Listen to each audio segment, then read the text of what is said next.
hold on, we gotta look pretty. How you doing? We're just getting ready for the podcast. Gonna start in just a second. Don't pay attention to this part. You could forward it if you wanted.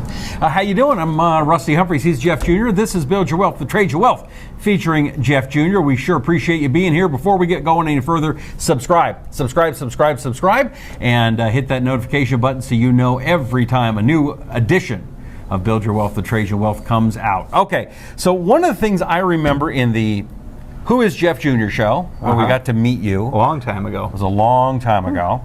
You started working in your bowling alley with your parents, and you got real good at video games, not so good at bowling. Then after that, your dad sold the bowling alley, and then you went and worked at a bank, his bank, right? Yep, that's right. I heard the other day something that you hate banks. Hate banks. You don't like banks. I think he even gave him a 4-letter word. I think I called him suck. Really? Why banks suck, I think was the title. How can you, without a bank, you wouldn't be here. You learned all this stuff. You helped an old woman with her checks and stuff. I mean, why do banks suck? Well, it's marketing, so we have to be a little edgy. Okay. So that's the edgiest I'm going to get right there. Why banks suck. But, we have to have banks, I would agree. Banks are good. Okay. For a couple of things. Banks are good for a checking account. I think we all need checking account.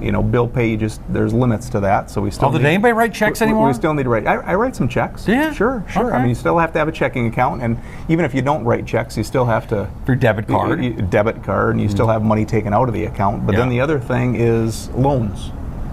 So if you need a loan, whether it be a home loan, car loan, personal loan, whatever it may be. So those are the two reasons that you want to use banks. Yeah, go to the bank for a loan, do not come to me. Right, I'd say everything else, they suck. Okay, really? Yeah. Like what? I'm trying to think. Well, you name something else other than checking and loans, and I'd say that too. So, okay, debit cards? I'd say specifically, that's associated with your checking account. You need a debit card, right? So again, let's go back to checking and loaning money if you need that. Okay. But CDs, a great example. I've heard CDs are awesome. Great example. You want a CD because you give the bank money and they give you more when it comes back, and it's awesome, right?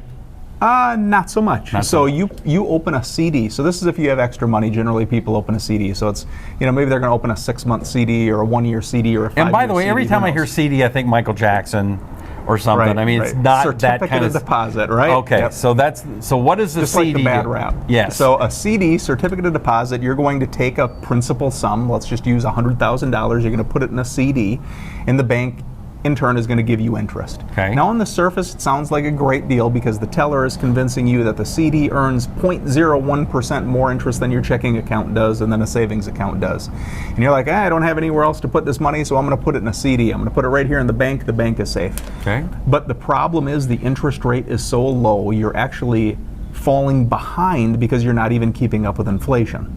So it's just not a good place to put your money. Now beyond that though, the bank isn't just holding your money there. The bank is actually loaning it out. They're investing it. So let's assume the bank is loaning your money. They're earning 6%, but then they're paying you 1%. Hey! It's kind of a bad deal, isn't it? That's a bad rap. And that's why I say CDs aren't the best way. Savings accounts the same way. You think you go to every city and the biggest buildings are bank buildings. Great so point. You'd think that those are great places to hang out. Great point. I'm going to nerd you out with a word, and it's called arbitrage. Arbitrage. So arbitrage is where somebody, the banks in this instance, are taking your money, they're leveraging it or loaning it out, they're earning a higher rate of return back for themselves, and then they're turning around and giving you negligible rates. So you're getting hosed. Getting hosed. Okay. That's right. So the best way is to not do a CD, and that would probably be come to Trajan Wealth and talk to one of your advisors to find out something that's better. Correct. There's other options. Eliminate the middleman. The banks very much so are middlemen, but they have created a vast industry. The financial sector for banking specifically is huge. They've created a huge sector just by leveraging your money, just by leveraging it. So eliminate the middleman and you can get that money invested for yourself. And so they just make it look like they're good. They got all this really nice, splashy paperwork when you come in, and they got video, all kinds of things. Come with us. Sure. And that's part of the sales pitch. You may even remember when they used to give you a toaster. Remember that? I remember those cool. They don't do anything anymore. They don't do anything like that anymore. But Yeah, eliminate the banks. The banks, again, are designed for checking accounts and loaning. But as far as investing, the banks also went into the investment business many years ago when they realized just how many people were sitting on large sums of money that weren't earning any interest. And they wanted to keep that within the bank, so they started kind of their financial services sector. Which I'm not a big fan of either, because again, there's a lot of conflicted advice, especially when they underwrite the securities that they're selling and then they give incentive to their advisors to sell it, and it's just all convoluted. So is it closer that way to a broker, as we've talked about? Absolutely. Yeah. Absolutely. Banks are what's called duly registered. So if you don't know what duly registered means, What's duly registered mean? So I'm glad you asked. Yeah. So duly registered is where you're both a broker and a fiduciary. So you can act in both capacities, but you're in the business really of selling commissionable securities, which is a conflict of interest, which we went over on a previous episode. But nonetheless, that's how banks operate. And I just don't. I think the consumer is the one that is really left holding the bag when they deal with these big banks. I mean, it sounds like if you're duly registered, oh yeah, we do both.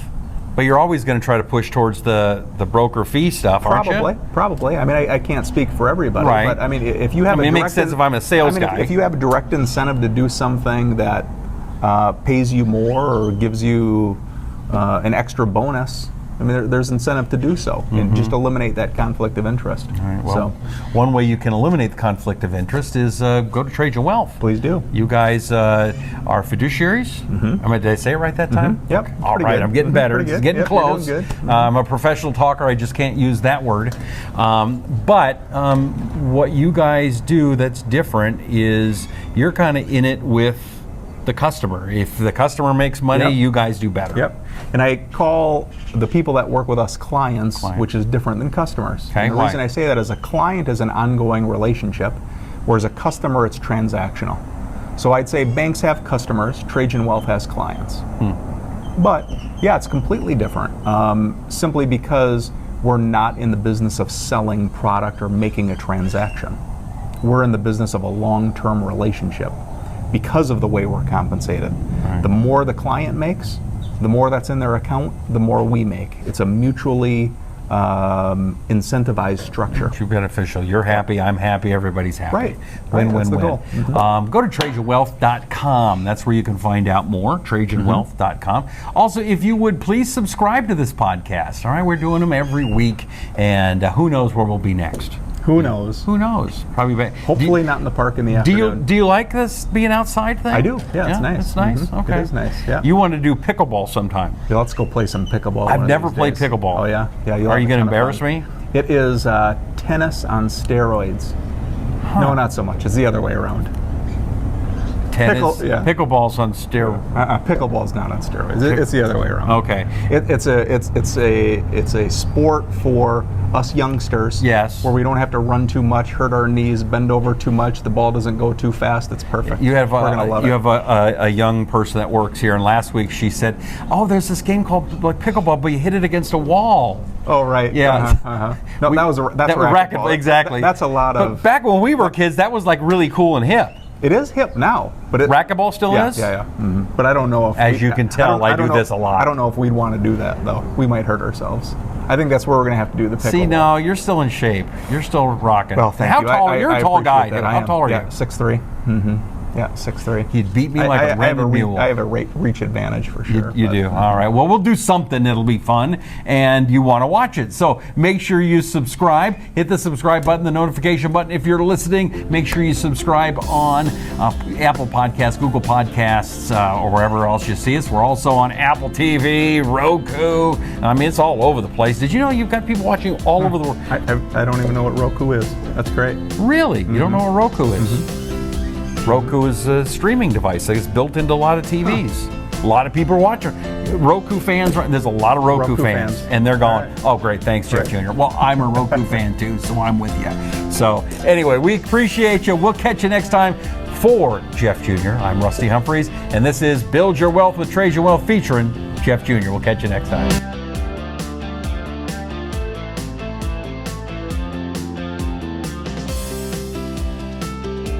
Investment advisory services offered through Trajan Wealth, an SEC-registered investment advisor.